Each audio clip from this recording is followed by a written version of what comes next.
guys, welcome to another book review. This time I'm doing Ray Bradbury's Fahrenheit 451.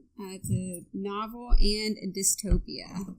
I don't typically love dystopias, but this one is one of my more preferred books in the dystopia category. I was recently talking to someone about dystopias, and they were not sure what I meant.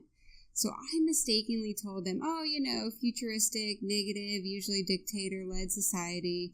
And I realized later, and I can't remember who it is, so if it's you, I'm sorry, later that not all dystopias are futuristic. So I went ahead and got the Google dictionary definition, and it's an imaginary place where people lead dehumanized and often fearful lives, or in literature, an anti-utopia, or writing a dystopia. So utopia, if it's anti-utopia, a utopia is often a place of ideal perfection, especially in laws, government, and social conditions.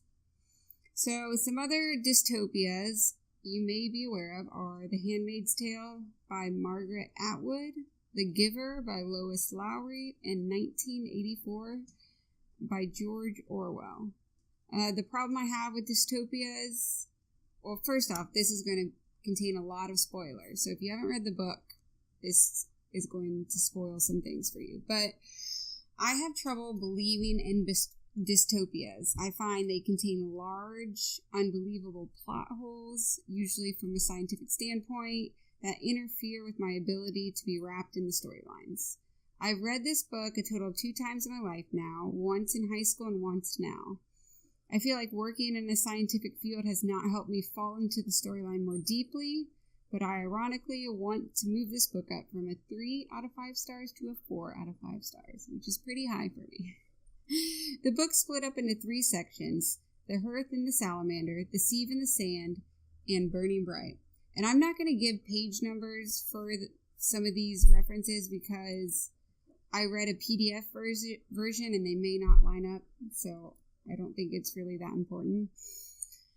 The Hearth and the Salamander starts right up into the action, but for the reader, you're confused to find out a firefighter and main character of the book, Guy Montag, is starting the fire. He's walking home from work and runs into his new neighbor, Clarice McClelland, who's a 17-year-old bubbly, inquisitive individual who, through interactions, shakes Montag into some sort of existential crisis. You also learned in this exchange that Montag has been a fireman for 10 years since he was 20, making him now 30. I loved the character Clarice McClelland. I aspire to be seen like her in the world. Let me also say this, in a world full of Kardashians and Trumps, be a Clarice McClelland. She makes Montag laugh immediately when she asks if it's true firemen used to put out fires long ago instead of starting them. He states that houses have always been fireproof. This is one of the problems I have. So they make houses completely fireproof. What materials are they made of? When they burn them down, does the house stay? I feel like the author should have given us more insight into this, but alas, he didn't. She mentions how her uncle was arrested once for going under the speed limit and asked if anyone paid attention to nature anymore. She says her mother, father, and uncle sit around talking, and through his reaction, you understand this is a strange concept. This is a strange concept.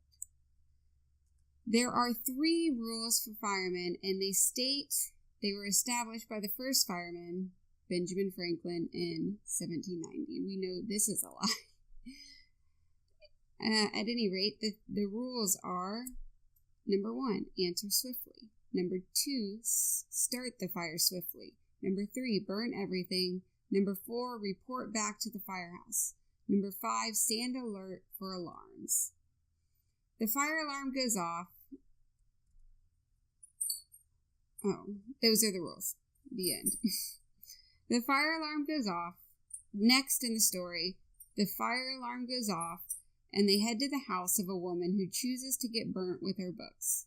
Montag pleads with her to come out, but she refuses. He steals a book and is haunted by the memory of the woman getting burnt with her books.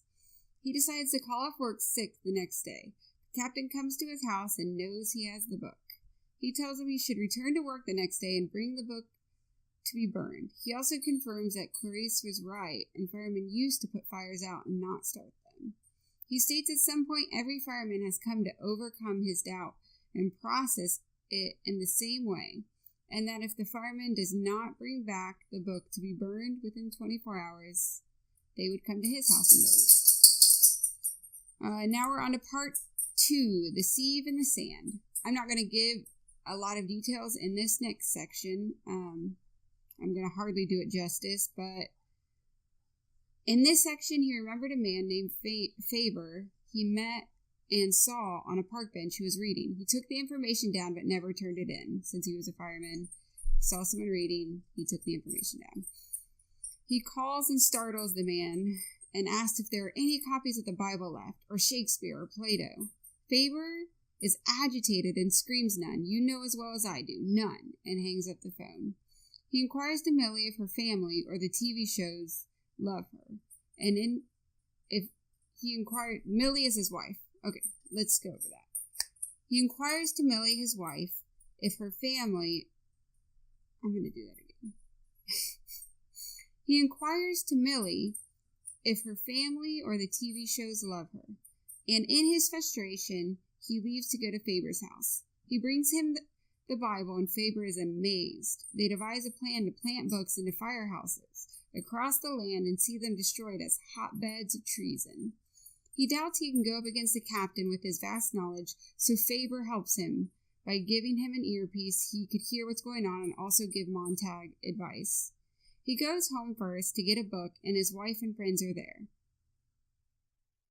In his frustration, he reads them a portion of a poem, Dover Beach, by Matthew Arnold, that causes one of the friends to cry uncontrollably. I'm going to read a little portion of this as well. The sea and the faith was once too at the full, and round earth's shore lay like the folds of a bright girdle furled. But now I only hear its melancholy, long, withdrawing roar, retreating to the breath of the night wind down the vast edges drear and naked shingles of the world. Ah, love, let us be true to one another, for the world, which seems to lie before us like a land of dreams, so various, so beautiful, so new, hath really neither joy, nor love, nor light, nor certitude, nor peace, nor help for pain, and we are here as on a darkling plain, swept with confusions, alarmed of struggle and flight, where ignorant armies clash by night. Faber is in his ear. At this point, he's reading the poem, telling him not to do what he's doing, not to make a scene. The ladies leave the house quickly and are upset. Montag then goes to face the captain and give him the book. The captain encourages him to play poker. Captain Beatty then goes into one of the greatest argument monologues in the book, where he quotes different books and authors and then contradictory quotes by the same authors, as a power move to show how futile and pointless books are and thinking is. The fire alarm sounds, and they're rushed out, and they stop in front of Montag's house. Part 3, Burning Bright. Whether his wife or her friends turned him in, it's evidence he will have repercussions. His house is burnt, and Beatty sees he has an earpiece in and says he'll get it traced. In his desperation, he kills the captain, burns the earpiece to keep Faber safe. The mechanical hound then attacks him, but it too is burnt. He goes on the run, stops by Faber's. They burn his clothes, and he gives him new clothes to throw off the scent for the new mechanical hound they're bringing in. And he tells him to get to the railroad. Montag gets to the stream and floats down, arrives at the railroad with other intelligent and enlightened individuals, and says he could offer from memory some of Ecclesiastes and Revelation from the Bible. They say they have a network of people all over the U.S. who have different texts memorized, and they have trained themselves to recall other texts by recalling photographic memories. The news finds a scapegoat because they lose his trail. and burn and allow the mechanical hound to attack an innocent victim so that they look successful. The war starts, the town is bombed and with his wife in it, but Faber is already safe, so we're led to believe, and heading to St. Louis to meet Montague there. The book ends with closure and hope. I like closure and hope. I reread the book so I could watch the new HBO original movie starring Michael B. Jordan. The book's a powerful reminder of how important it is to connect with the ones we love and with literature. The power of thought and of individuality. And that's the end of my review. Thanks for tuning in again. Bye.